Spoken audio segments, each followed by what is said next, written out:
Shalom, ini kami, saya Ari, Ita, Fani.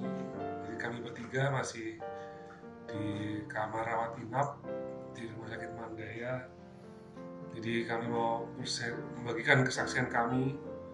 Jadi ini istri saya, Ita, mengalami ada tumor meningioma di kepalanya. Lokasinya agak sulit. Bukan agak sulit ya, dibilang oleh dokter memang sulit di belakang mata kiri.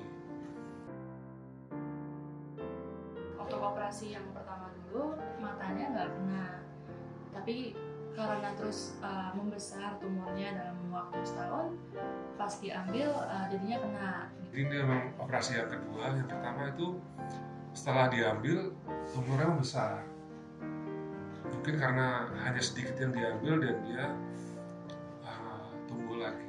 Nah, di operasi yang kedua ini puji Tuhan waktu itu dokternya mengatakan sekitar 75-80% itu tumornya keambil. Jadi tersisa 20-25%. Setelah operasi tersebut selesai, mata kiri kita itu menutup, jadi nggak bisa melihat. Dan awalnya sih dokternya bilangnya cuman saraf yang mengedipkan dan membuka mata aja yang kena sama yang menggerakkan. Sebenarnya nggak bilang kalau akan kena saraf penglihatannya. Nggak taunya untuk mama ini malah nggak bisa ngeliat juga untuk mata kirinya. ya, memang dari dokter sendiri mengatakan, dia menunjukkan foto bahwa memang pada saat itu tumornya sudah menekan saraf mata, dan pada saat proses pengambilan itu dilakukan thermal shock di tumornya supaya bisa terambil tanpa mengambil bagian-bagian yang penting seperti sel-sel yang bagus supaya tidak terambil, organ yang bagus tidak terambil, itu dilakukan thermal shock. Jadi kemungkinan mata kiri tidak melihat karena ada thermal shock pada saat pengambilan tumor. Nah, di sini kami mau bercerita tentang kebaikan Tuhan. Bagaimana di operasi kedua ini betul-betul setelah yang pertama kami pada waktu itu kami tetap berdoa, tapi setelah operasi itu seperti terlena gitu, keadaan ternyata baik-baik saja. Di operasi kedua ini kami betul-betul bersepakat supaya Tuhan menyertai. Kami melihat keajaiban Tuhan dari 20-25% tumor yang tersisa itu tiba-tiba tidak terdeteksi gitu.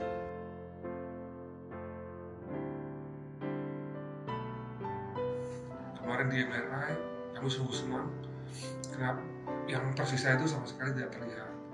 Sebetulnya kenapa kami kemarin masuk ke rumah sakit juga itu karena tiba-tiba istri saya ini drop. Jadi waktunya juga aduh Tuhan dahsyat.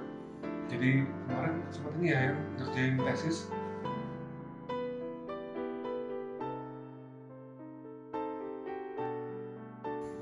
Tesis itu dikerjakan hari tindakan pertama itu mau dilakukan, malam itu buru-buru kami kirim tesisnya. Setelah tindakan siuman hari operasi besarnya, operasi pertama hari Rabu, operasi besarnya hari Jumat. Seninnya mulai ada reply dari dosen-dosen dan mulai kami menjawab di sana. Itu selesai ujian tesis, tiba-tiba istri saya drop. Kami nggak ngerti, jalan tuh miring gitu ya. Terus, jadi awalnya itu kebetulan juga mama itu drop itu kondisinya setelah yudisium. Jadi udah lulus dulu, udah dapat nilai, padahal dapat nilai bagus, 86 ya, memuaskan itu belum memuaskan itu. Dan dosen-dosen juga pas ujian kemarin bilangnya kayak kagum lah sama mama karena di tengah sakitnya masih mau nyelesain gitu. Dapat nilai bagus, belum sempat merayakan dengan mama gitu, besoknya langsung drop. Aku juga kebetulan pas 2 hari setelah saya ujian juga gitu, itu mama tiba-tiba jalannya sempoyongan awalnya, sampai akhirnya mulai di 2 hari setelahnya lah tiba-tiba tuh bangun berdiri gitu tuh miring, susah jalan, harus dulu yang bopong harus 2-3 orang gitu, terus mulai nggak bisa nahan BAK, BAB, linglung, ngomong tuh kayak nggak nyambung gitu, kayak aneh lah gitu, diajak ngomong apa tuh nggak mau ngomong, bisa ngomong tapi nggak mau menjawab, terus lupaannya itu parahnya sampai misalnya gitu, mama udah makan belum gitu, udah padahal belum, jadi kayak nggak ada rasa lapar, nggak ada rasa haus.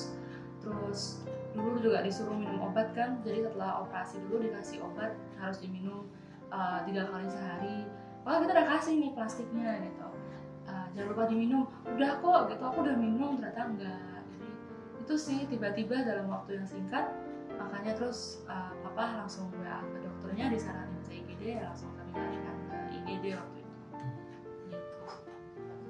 Langsung kami masuk rumah sakit itu jam 6 sore, jam 3 pagi langsung di MRI, pagi-pagi langsung dokternya ke ruangan, Pak ini ada gelembung udara di kepala ibu. Loh, kaget kami.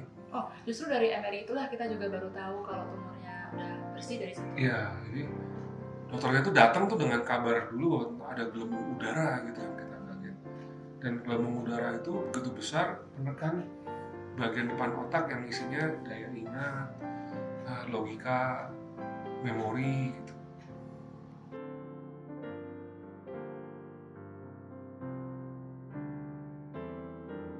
Karena sibuk nggak melihat secara kasih sama istri, nggak detail gitu kasihnya.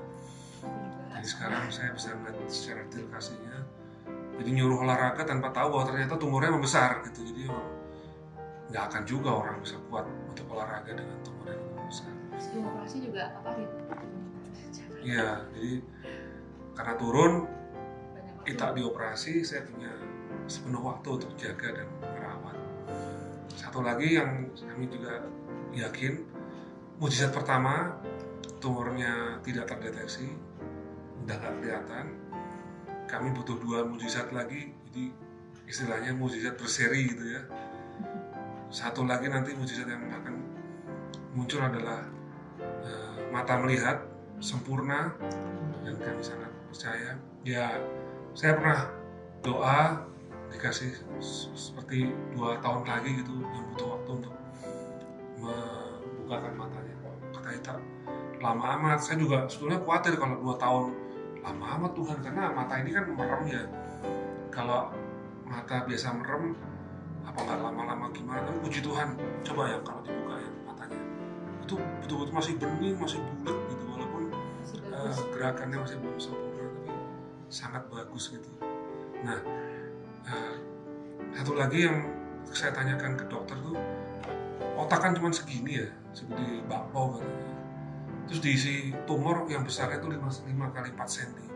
5-nya juga udah 5 koma. Iya, 5-nya 5 lebih. 4-nya juga 4 koma sebetulnya. Iya, betul-betul besar. Sebegitu besar kedorong, saya tanya dokter, itu nanti otaknya akan ngisi tempatnya tumor apa enggak? Oh, biasanya enggak, Pak. Kosong. Nah, kami doa, kami butuh mukjizat itu juga, supaya otaknya Tuhan beri hidup lagi, memenuhi tempat yang ditunggu tumor sebelumnya. Dia akan membesar gitu. Dia akan sempurna, karena kalau dia terisi lagi otaknya, kalau menurut saya gitu ya, urat-urat saraf mata itu juga akan tumbuh lagi di sekitar otak tersebut. Juga mungkin udaranya juga mungkin ya. Mungkin udaranya, cairannya juga lebih normal. Oh, tekanan ini sekarang Vibisan juga lebih normal ya. Ya, kita nggak tahu, tapi satu hal yang kami tahu pasti, Tuhan sedang beracara pada keluarga kami, dan kami sangat antusias melihat mujizat seri-seri berikutnya yang kami alami. Dan juga sebenarnya mama tuh kan ngalamin semua operasi lagi, bahkan jatuh, dan operasi kaki juga karena jatuh juga gelincir di tangga. Itu padahal saat lagi ngerjain tesisnya, waktu itu proposal, dan sekarang akhirnya tesisnya, dan akhirnya sekarang lulus. Sebenarnya di tengah mama sakit terus itu, mama sempat, aku pengen berhenti aja lah gitu. Tapi kan kita nggak ada yang maksa, cuma memang sendiri yang terus akhirnya bilang, tapi kenapa ya di hati tuh kayak aku nggak boleh berhenti, seolah kayak aku tuh disuruh untuk lanjutin. Mama sering nanya ke aku, masa sih kan orang kayak mama bakal dipakai Tuhan, mama kan orangnya nggak pinter, terus udah misalnya ya udah tua ini gitu, masa sih gitu. Sering gitu orang nanyain ke aku gitu. Dan dulu aku coba juga ya nggak tahu juga ya gitu. Tapi sekarang apalagi dengan ngelihat pengalaman mama gitu, aku ngerasa ya kenapa enggak gitu kan, Tuhan juga pilih orang-orang yang unqualified dengan Tuhan yang qualified. Nah, Indonesia ya Pak. Yes. Yes, amin. Ada gitu juga. Yes. Tuhan berkati, terima kasih. Tuhan berkati.